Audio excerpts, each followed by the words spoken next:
Are you truly giving it your all? I think that this is a question that a lot of high-achieving people struggle with. Am I really doing it?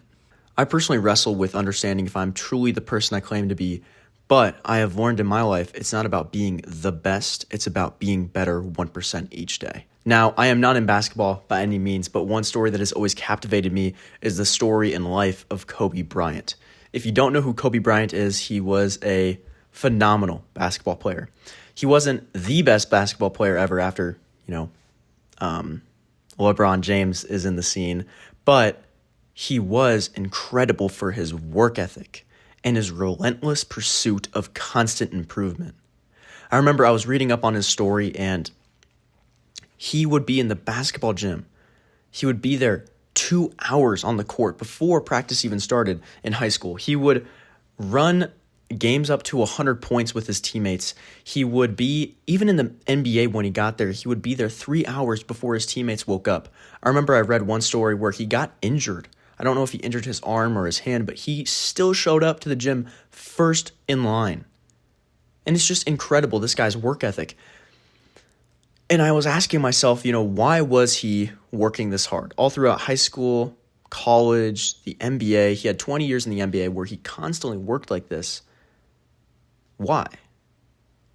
Well, I think it's because he wanted to be the greatest. In fact, I even learned while researching this topic that the reason Kobe Bryant worked so hard is because he had the desire to be the greatest NBA player of all time.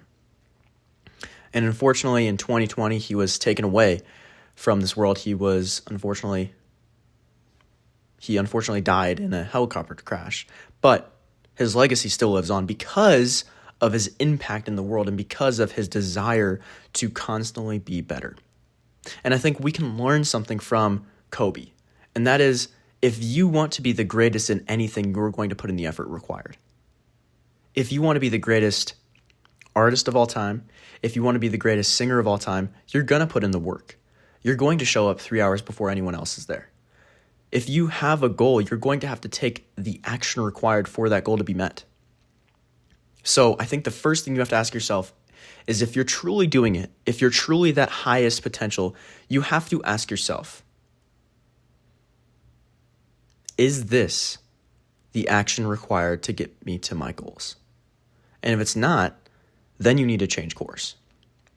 Then you need to improve. Then you need to actually change the way that you work and the days that you get up and you put in the hours. Because the truth is, if you have a goal and you have a desire to reach that goal, you should be doing everything in your power to get there. And that's what Kobe understood. See, I remember I also read a story about Kobe that although he had big hands, he had hands that were massive. Compared to mine, they were 4 times the size. But they weren't big enough compared to his teammates where they could palm a basketball. They could grab a basketball and just palm it in their hands. He couldn't do that. So he had to work harder in the gym to make up for that lost progress. He had to make up for that lost genetic predisposition.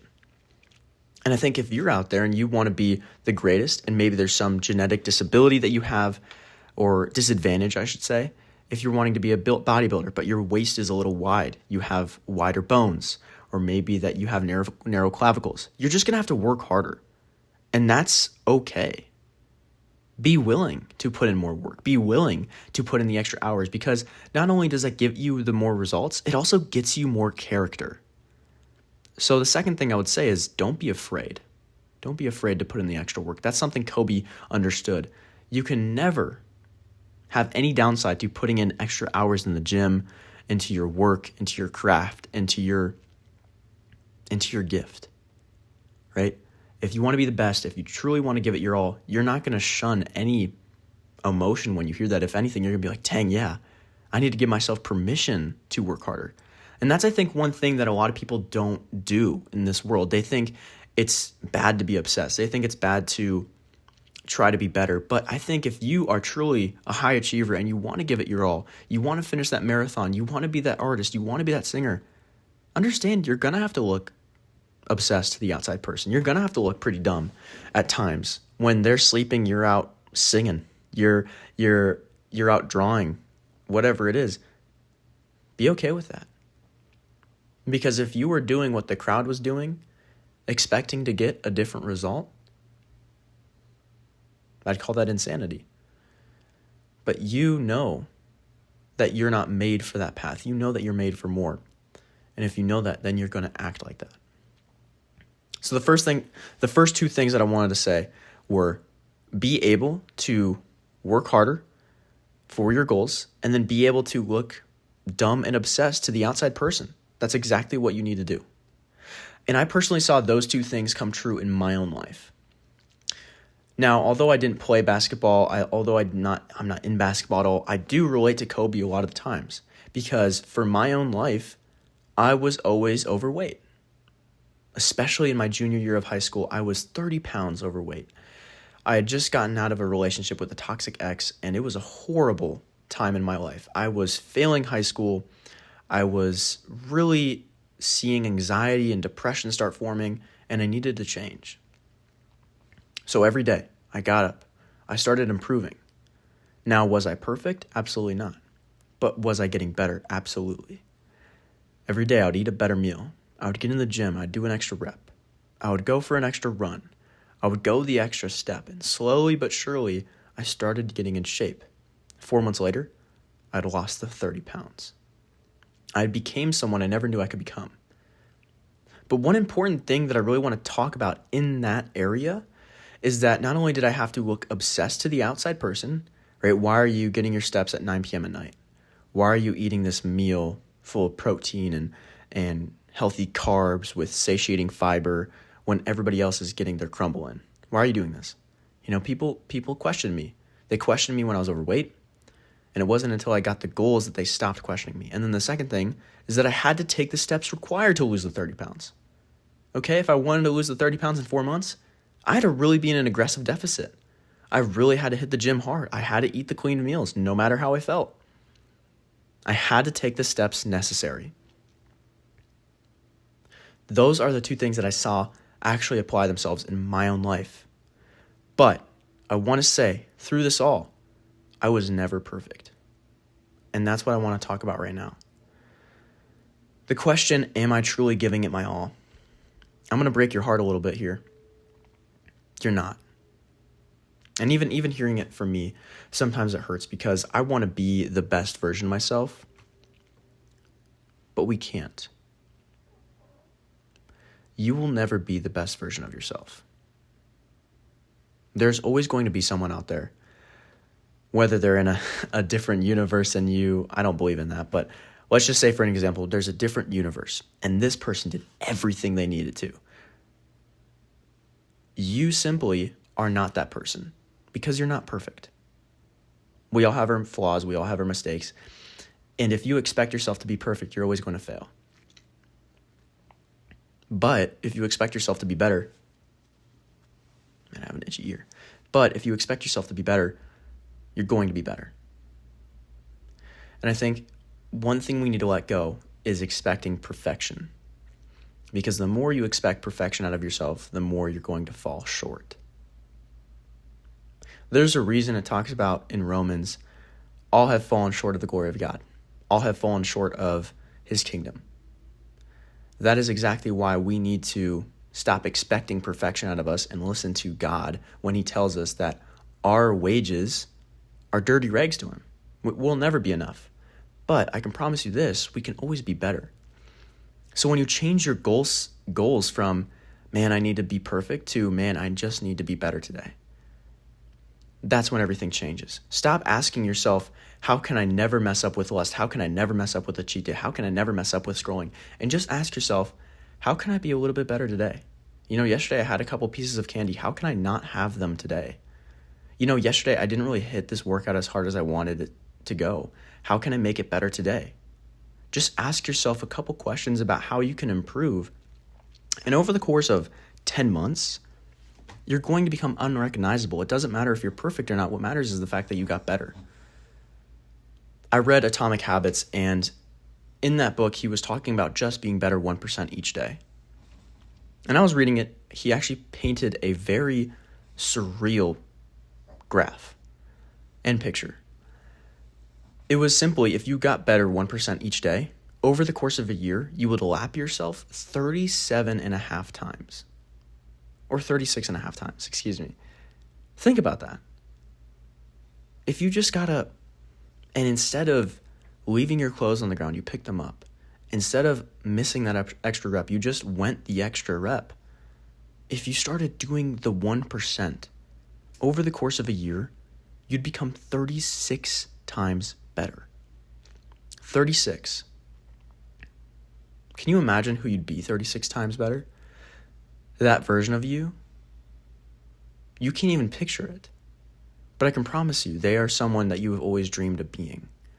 And it doesn't come from trying to take down the whole mountain. It comes from just improving a little bit. I saw this come true in my own business. So this is another story, and this is a really recent story. I started my fitness coaching business in January of 2025. I saw no progress. Nothing. For 6 months, nothing. And I didn't try to improve. I didn't try to be better. I got no clients, no progress in the business. I felt like a complete failure. But I went all in June of this year. And almost in 2 weeks, I got my first sale. I asked myself why. And it was because I simply was just trying more. Each day, I just asked myself, how can I improve? How can I be better? And then the next month, I 4X'd my business. Then in the next month, I 2X'd it. And now this month, in September, I most likely will 2X it again. And if I ask myself, why? What did I do? It's not that I did anything different. It's just that I was a little bit better each day. I was just more consistent. I showed up more. I spoke with more authenticity. I became better for those around me. I became better for myself. And over the course of a couple months, I actually have some sort of financial freedom being created for my life. And it's amazing. I'm actually seeing something happen. But I wouldn't have got here if I didn't start becoming 1% better. And before you get off this podcast, this YouTube video, I want to give you some applicable ways to become 1% better and stop focusing on being perfect. I would say if you want to become 1% better, it doesn't look like taking down the whole mountain. It really looks like 1%. As dumb as that sounds, I want you to stick with me.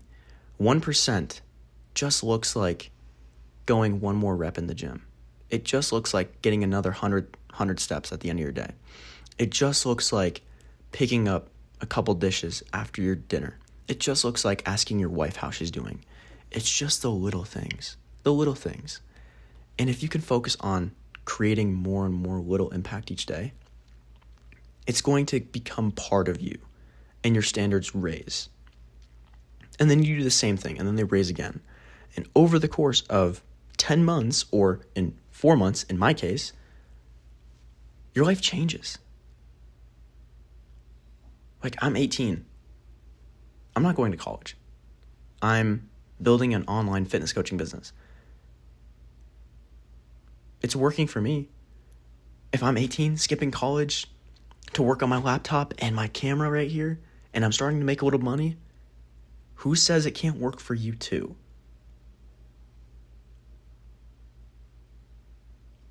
That's just your own thought. It can work for you. If I'm 18 and I'm starting to make money from my laptop in my room, then you can make the change in your life, no matter how big or small it is. The world is not against you. You're against you. And you need to be willing to just let go and let yourself grow. That's a bar. And then the second thing about not being perfect is just when you set your expectations for yourself, set them based on how you were yesterday. That way, you don't have a perfect slate to follow. That way, you have a slate to follow based on who you were previously. And then you improve a little bit.